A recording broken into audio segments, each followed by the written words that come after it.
बर, तुम्ही म्हणालात की तुमच्या तीनही पक्षांमध्ये, महाविकास आघाडीच्या तीनही पक्षांमध्ये चांगलं कोऑर्डिनेशन आहे. मुख्यमंत्री पदाचा चेहरा यावरून सध्या बरीच वक्तव्य येत आहेत. उद्धव साहेबही म्हणाले की चेहरा जाहीर करायला हवा. दबाव आहे हा महाविकास आघाडीवर तुमचा की मुख्यमंत्री पदाचा चेहरा जाहीर करा आणि तोही उद्धव ठाकरे यांचाच? माझा उलट प्रश्न आहे, आता सरकार कोणाचं आहे? महायुतीचं. निवडणुकीत हात चेहरा घेऊन जाणार आहेत का पुढे? हा आपण त्यांना सवाल पहिला केला पाहिजे. त्यांच्यातून चेहरा कोण? जर म्हणजे जिंकत तर नाहीच, पण त्यांच्यातून चेहरा कोण? आणि आमच्यातून एक मत असं आहे की अर्थात म्हणूनच त्या दिवशी उद्धव साहेबांनी पण सांगितलं होतं की कोणाकडे जर चेहरा असेल तर तो जाहीर करून टाका. ठीक आहे, आमचं स्पष्ट भूमिका ही आहे की चेहरा असेल तर अजूनही मदत होते.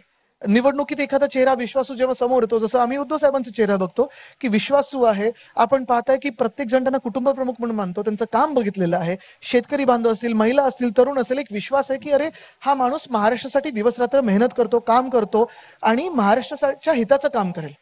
तसं आज जी काही बिगाडी महायुती त्यांची जी काय आहे, तीन पक्षांची म्हणजे एक पक्ष आणि दोन फुटीर पक्ष, त्याचा चेहरा कोण? हा त्यांच्याकडे चेहराच नाही, उत्तरच नाहीये. ते योजनेच्या नावावरनं जे भांडतायत तेच जास्ती आवाज करतात की तुमच्याकडे चेहरा कोण? आम्ही देऊ महाराष्ट्र हिताचा चेहरा, त्यांच्याकडे कोण चेहरा आहे? म्हणजे महाविकास आघाडीमध्ये महाराष्ट्र हिताचा चेहरा हे उद्धव साहेब आहेत आणि त्यांचा चेहरा जाहीर करावा असा आग्रह आहे तुमचा? आमचा आग्रह नाहीये. आग्रह आपण पाहताय की आग्रह हा आहे की आता बदल घडला पाहिजे महाराष्ट्रात. कारण आज महाराष्ट्र ज्या परिस्थितीतून चाललेलं आहे, हे काही आम्ही स्वतःसाठी करत नाही आहोत. आम्ही बिलकुल स्वतःसाठी करत नाही आहोत. आम्ही वेगळ्या गोष्टी करू शकलो असतो हे सरकार पाडल्यानंतर. आम्ही लढत आहोत ते महाराष्ट्रासाठी लढत आहोत. आज जी परिस्थिती महाराष्ट्राची झालेली आहे त्याच्या विरुद्ध आम्ही लढत आहोत, ते बदलण्यासाठी आम्ही लढत आहोत. आणि आम्ही हेच सांगतोय, आज सगळ्यात मोठं आव्हान आपल्याला महाराष्ट्र म्हणून आहे. भाजप जे आपल्याला लुटत आहे, जे महाराष्ट्र द्वेष्ट भाजप आहे ते आहे. मिंदे हे निमित्त आहे. मिंदे काय कुठे उडी मारून जातील, ते बाद झाल्यानंतर कुठे जातील आपल्याला माहिती नाही. तर जेव्हा सुप्रीम कोर्टाचा निकाल लागेल, कधी लागेल तो लागेल, अजून काही लागण्याचे चिन्ह दिसत नाही, पण जेव्हा लागेल तेव्हा आपण पाहाल की हे ज्यांनी गद्दारी केलेली आहे, जी निर्लज्जपणे त्यांनी गद्दारी केली, ते बाद होतील.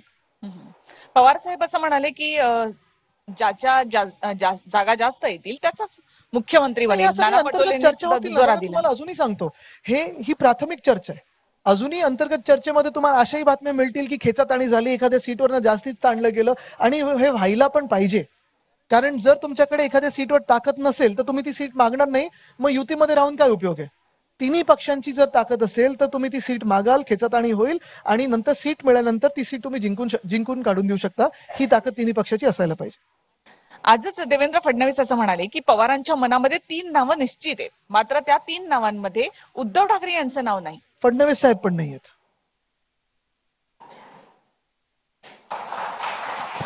तर त्यांचा महायुतीचा प्रश्न आहे. महाविकास आघाडीमध्ये त्यांचं असं म्हणणं आहे की पवारांच्या मनात काही नावं आहेत पण त्यामध्ये उद्धव ठाकरे नाहीत. देवेंद्रजी पण नाही आहेत. आणि असं त्यांचे पण जे वरिष्ठ आहेत त्यांच्या पण मनात नाहीये. ज्याच्या जास्त जागा त्याचा मुख्यमंत्री असं असेल तर मग शिवसेना सर्वाधिक जागा लढवणार का? म्हणजे लोकसभेला सर्वाधिक जागा लढवल्या कुठून या प्रश्न विचारण्याचा प्रयत्न केला तरी तुम्हाला सांगतो, सर्वात जास्ती जागा बहुमताचं सरकार महाविकास आघाडीचंच येईल. कारण आम्ही महाराष्ट्र हिताबद्दल बोलत असतो. आम्ही जे सांगतोय ठीक आहे, उद्धव साहेबांचं काम चांगलं आहे, विश्वास आहे, आणि त्याच चेहऱ्यावर अर्थात आपण पाहाल की मतदान होत आहे. ह्याच्यात कुठेही अर्थ घेऊ नका. लगेच परत नाही तर हेडलाईन येईल की आदित्य ठाकरेंनी चेहरा मांडला वगैरे.